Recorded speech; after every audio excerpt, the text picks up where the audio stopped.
mean, come on. Like, what? Let's chill, let's chill, let's chill, let's chill. And... You ready?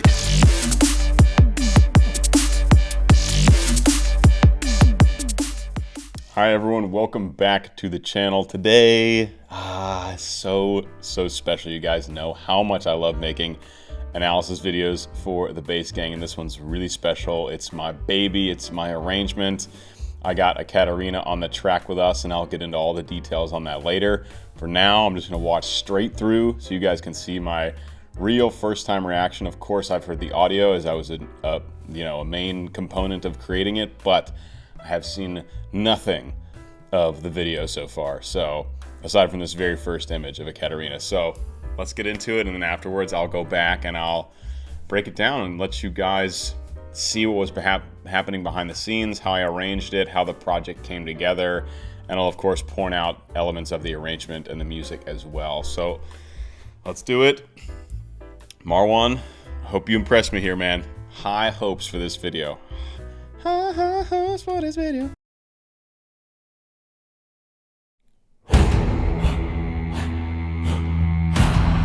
Dragon.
Split screen.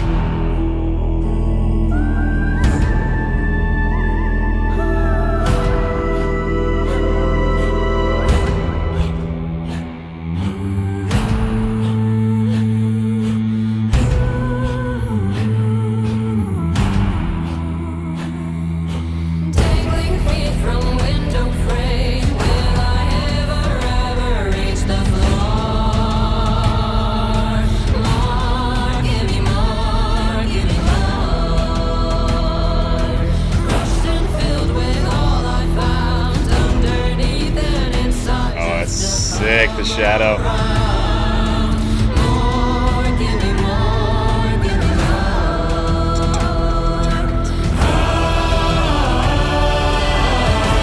Oh my God.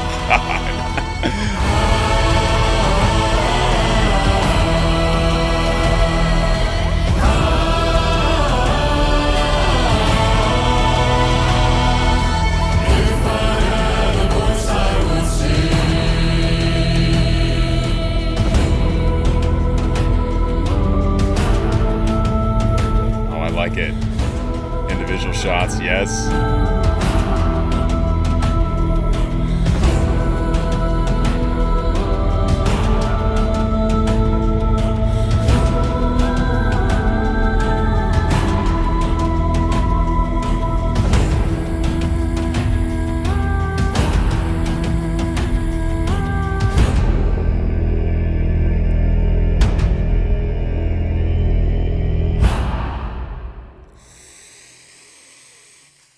Yo, sick.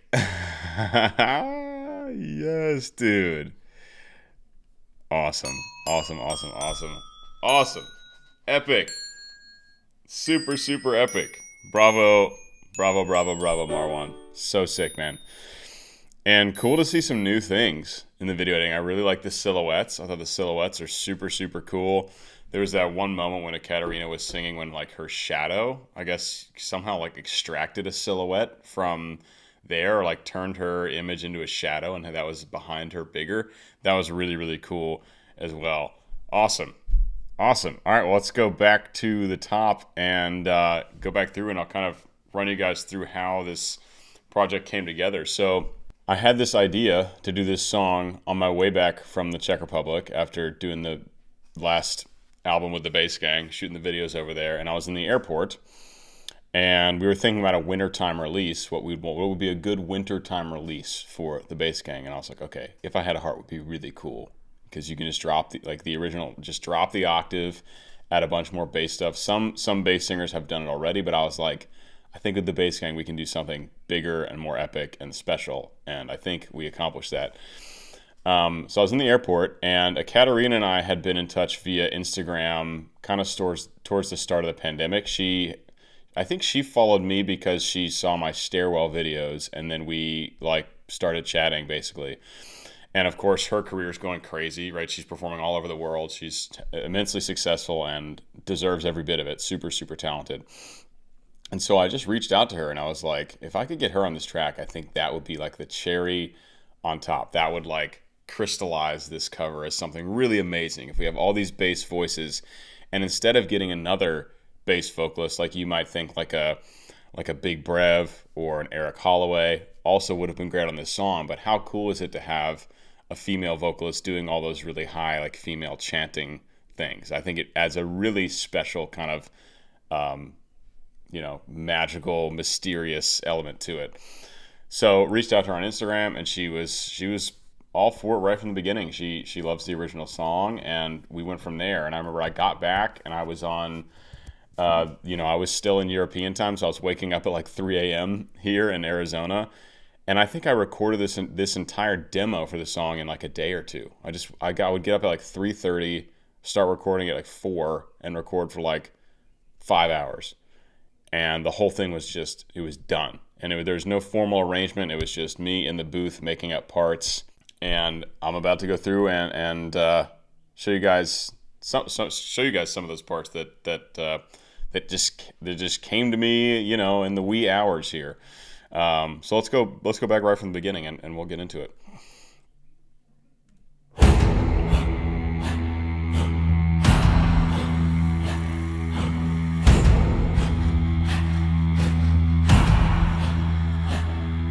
So this, as far as the structure of the arrangement, it's very similar to the original. Like as far as the chords, I added a few parts with dissonance and such, but the chords are pretty original. But I was like, this could absolutely use some grunting. There's a kind of drive in the original that's created with instruments, not with voice. And so I thought it'd be cool to have the grunts in there. And I'd been kind of working on the kind of like false fold activation stuff. So I was like, okay, we'll put some grunts in there. Obviously, we will be singing an E2 instead of an E3, taking the whole thing down an octave because it's the Bass Gang, and that's where it starts, just on with the grunts in the background. So simple place to start, but it's even probably more minimal in the original. This intro.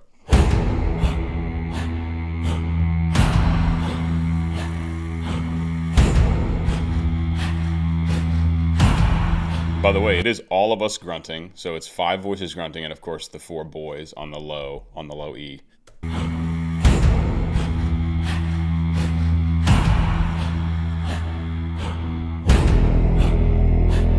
I mean,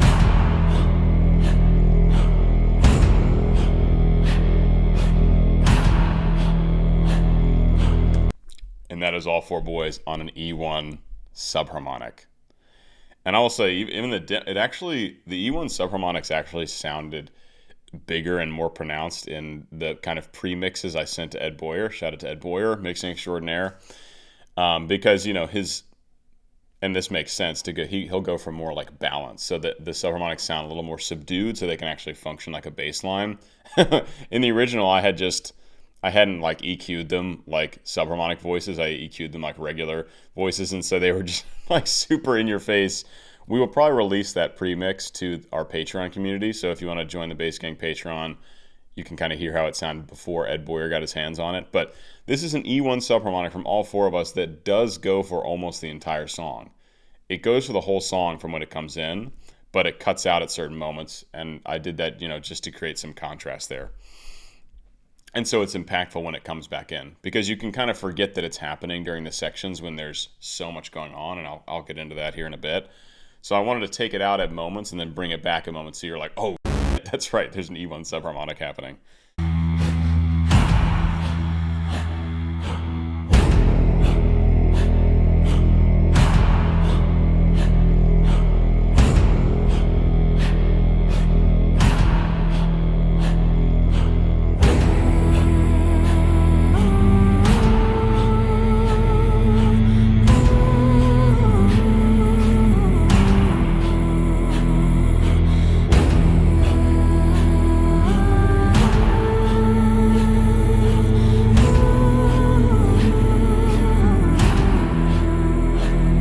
So that super iconic humming is, the main melody part of the song. So we have that. Obviously, all four of us are doing that as well, and we have a Katarina doing it here, and that adds this. It just adds this amazing layer on top of everything. And also in the original, that was all done up an octave, and you hear that in the instruments. It's pretty much. It might be like, I think it's like a weird, like synthy bass kind of doing it in our octave, but you kind of hear it. You kind of hear the harmonics more of it a little higher. And then of course the original artist, when he comes in and starts the solo, it's an octave higher than where we start our solo, Fever Ray. So it's all bassified, as you'd expect. And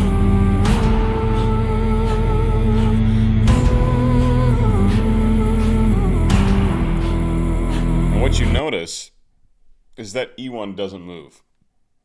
That E1 subharmonic stays. So what you do get is a little bit of dissonance, but because the E1 subharmonic is so low, it's not like if we were holding like an E3 the whole time, there'd be a lot more dissonance because there'd be so much crossover with the voices. But the E1 is so far removed from everything that it's just this like rumbling foundation, and you don't even really notice the dissonance happening.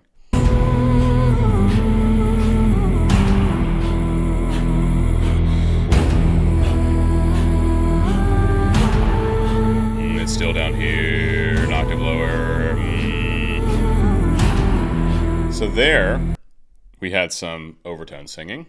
So this is, of course, these are a couple things that weren't in the original. There's overtone singing, there are a few sustained voices, and there is actually very intentional dissonance, which, Ed basically just makes it feel like an atmosphere. You really don't even, you can barely hear the dissonance, but you can feel it. I was talking to this with Mako, or Alex Seaver, the guy that wrote a lot of the music for the show Arcane, and he talks about when he's editing vocals and putting reverb on stuff, sometimes he doesn't even want you to hear it. He just wants you to like have it so subtle that it just creates a little atmosphere so that you feel it instead of even hearing it. So Ed kind of does that with the dissonance here. But right at the end of this section, I'll flag when it really comes in. Let's see if you can hear it. Ready?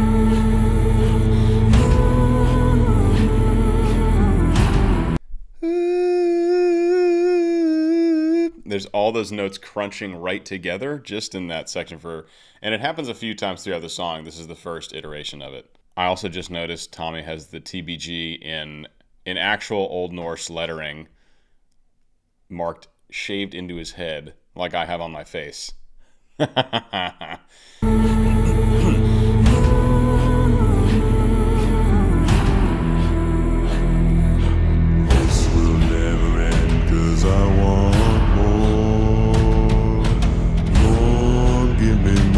Close-ups.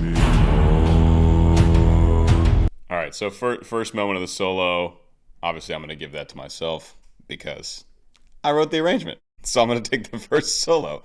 So it's an octave down from the original, bassified.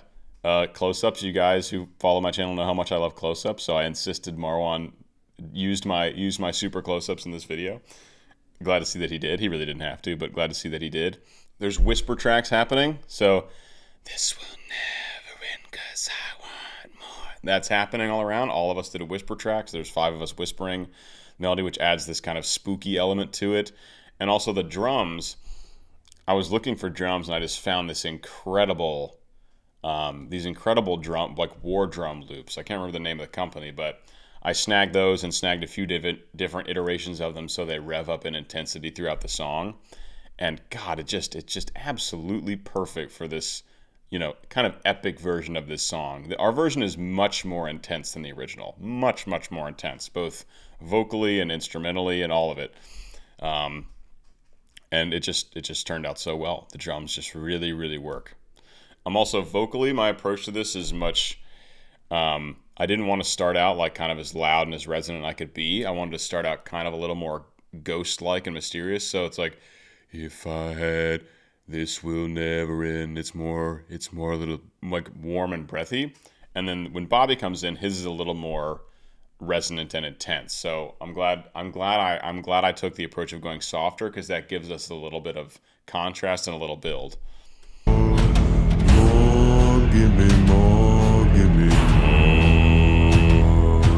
This will never end 'cause I want more.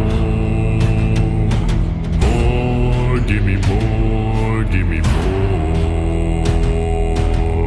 Yeah, so Bobby's kind of letting it rip down there, which is great. Works super well.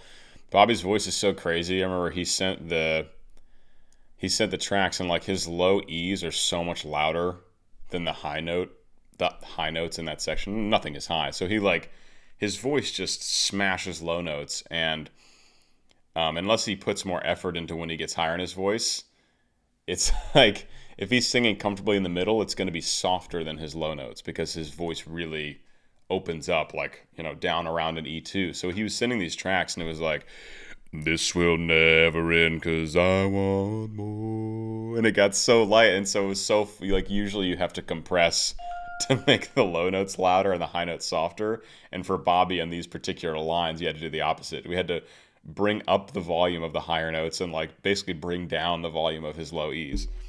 Just a funny mixing thing.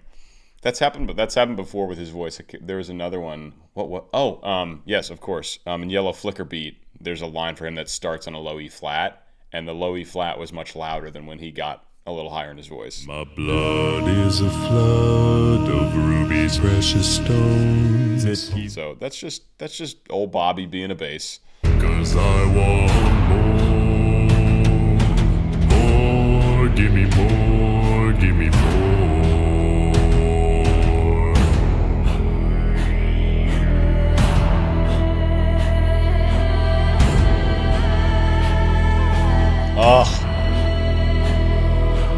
So you have Marwan, who's been experimenting with throat bass in there. I think and this is exactly, guys, this is exactly how I envisioned it and what I hoped for, is all the bassy boys doing our bassy shit, and then a Katarina doing a bunch of like ad-lib, like all that kind of stuff, that style singing above everything. It is exactly what I heard in my mind when I was sitting at that airport thinking about this cover. And when I sent her the parts, I said, here's the parts all I want you to do. Sing the whole solo so we can use what works best. I gave her some soprano parts to sing that I used in the demo. And I was like, everything else, just when there's any moment of like silence, just do your thing. And just use all that skill that you have singing in all these different styles. And this is the result. And it's this amazing, really high chest voice chanting that she does throughout the song. And it adds so much. Like I can't even express how different this song is without it. So I'm just so happy that it worked out as perfectly as it did. More, give me more.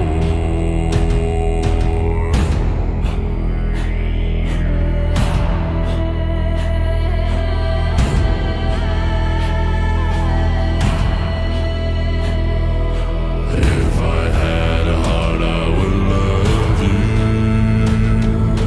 If I had a voice, I would sing.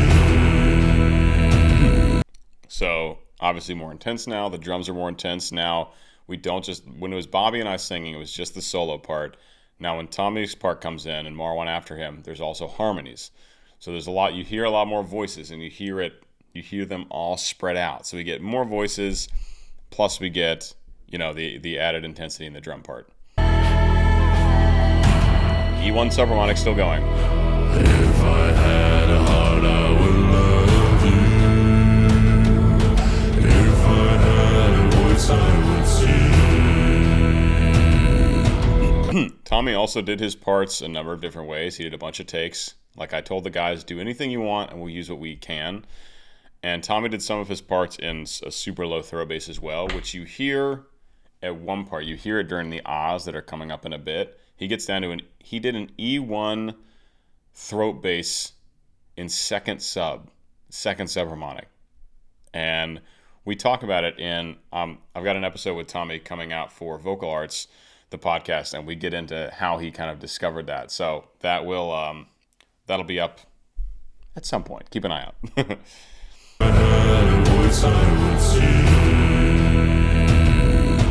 After the night when I wake up, I'll see what tomorrow brings. And then Marwan with the fourth and final bass gang solo part comes in, probably the most intense vocally, just like as much power and cut and resonance as he can get on those E2s, and then a D2 towards the end. Row brings, he goes in the demo. I just did a little change up in that vocal line, and he followed it perfectly. So this kind of brings us to the kind of climax number one of the song, where it's all of us singing on ahs. And by all of us, I mean all five of us, but I also mean when I got all the tracks from everyone, this is not a joke, there were over 200 vocal tracks. 200 vocal tracks, and this is one section where a lot of them are happening. It's not like 200 for the entire time, right? It's like, but 200 total vocal parts for the song or so. And I weeded it down to like 150, 160 before I sent it off to Ed. But this is one part where it is a bunch of us singing a bunch of takes on ah in a bunch of different octaves, while the E1 subharmonic's still going and all that. And so it's pretty nuts. I mean, this is like an entire army's worth of voices hollering at you. And so Marwan's part really leads up to that perfectly. After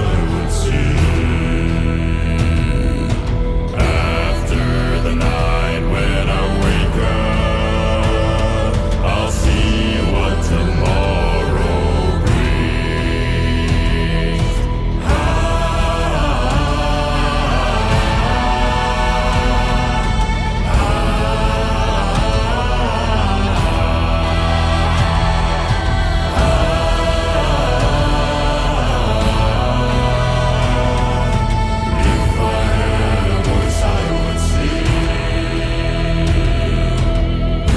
Quietly at the end, you can hear Tommy get down to that E1 second sub throat bass.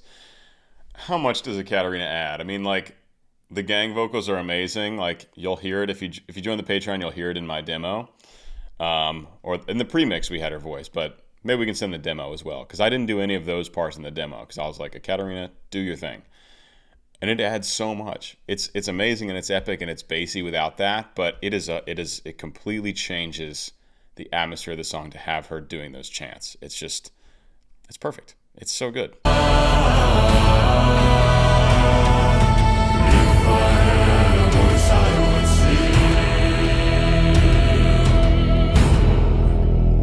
really like how this split screen looks with the different backgrounds too. Tom and Bobby facing out, me and Marwan. Again, this is another E1 subharmonic moment, which I was like, all right, when filming, we had pretty much just like close-ups for the solos, but I was like, boys, do close-ups for those E1 subharmonics as well, because there are going to be moments when we want to really highlight them. This is exactly it. We go from this big chanty chorus to everything drops out except the grunts and the E1 subs, and it kind of re-highlights that we're doing that the whole time.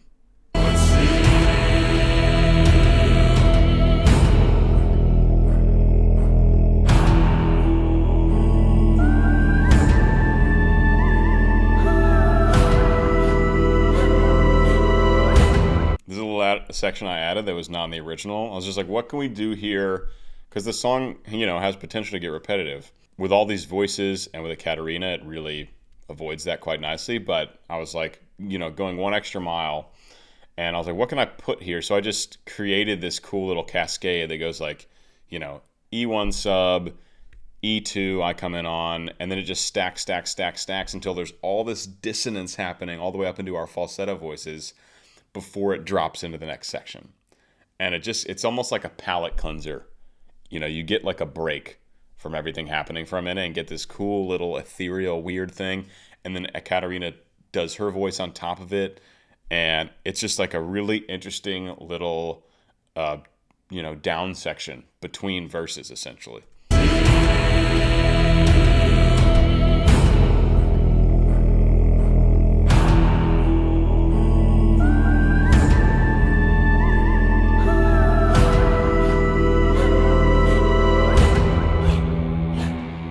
Okay, E1 subharmonic dropped out. E1 subharmonic's gone.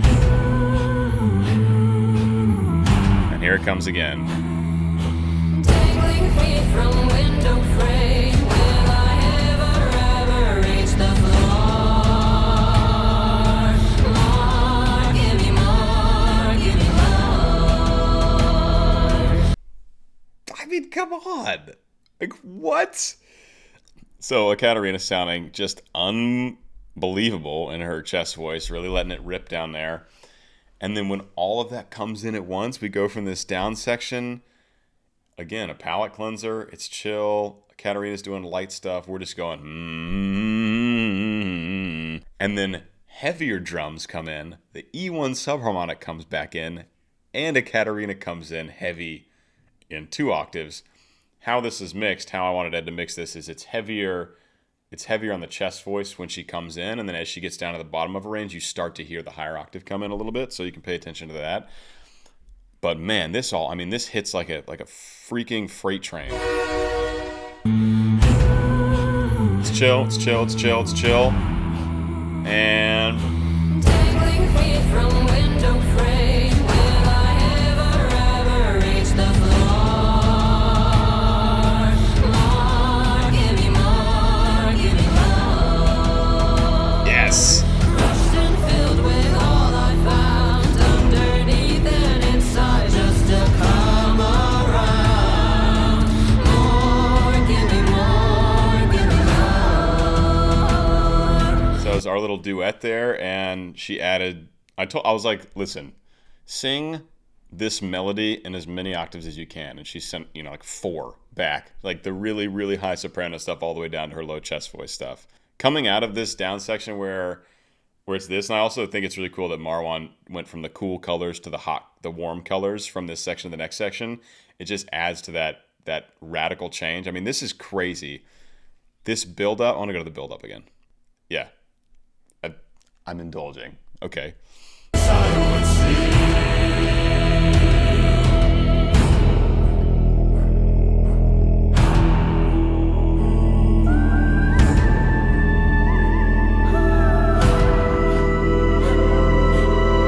like, oh, you think you're safe now? You think you're safe now, do you? Well, Drogon is about to burn your entire village. Here we go. Dangling feet from window frame. Will I ever reach the floor? More, give me more, give me more. Crushed and filled with all I found underneath and inside, just to come around. More, give me more, give me more. I want to flag something again. So this is another section where it's just atmospheric, but that same dissonance I pointed out early on in the song comes back here at the end of this section, and I'll point out where it's happening. But there's so much going on. It's just it just kind of makes your skin crawl a little bit, and you don't even know what's happening. But that is because there's intentional semitone dissonance going on. Ready? Crushed and filled with all I found underneath and inside, just to come around. That's it.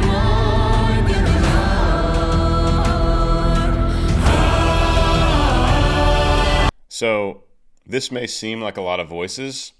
This is not half. Most definitely not even half of the voices that are singing during this part. And this is, let's see how many he got on screen. 1, 2, 3, 4, 5, 6, 7, 8, 9, 10, 11, 12, like 22? There are probably 50 at least happening during this section. So.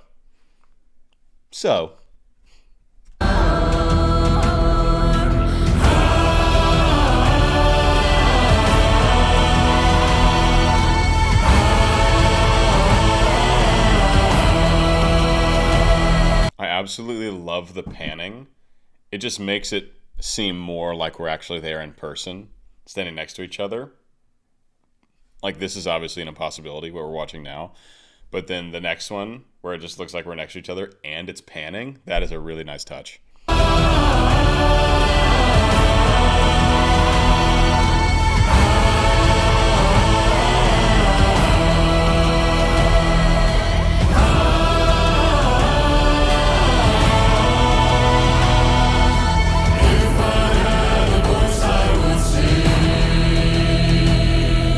You can totally hear Tommy going down to that E1 second sub there. You can hear when it's, I guess he comes in on a B1, and then gets all the way down to the E1. Not really this morning.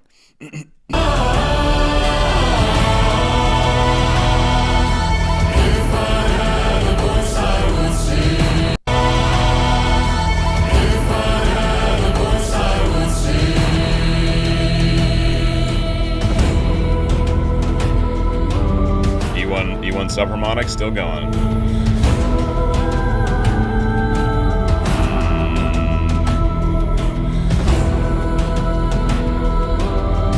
That's that shadow part I was talking about. That's awesome. I don't know how he did that.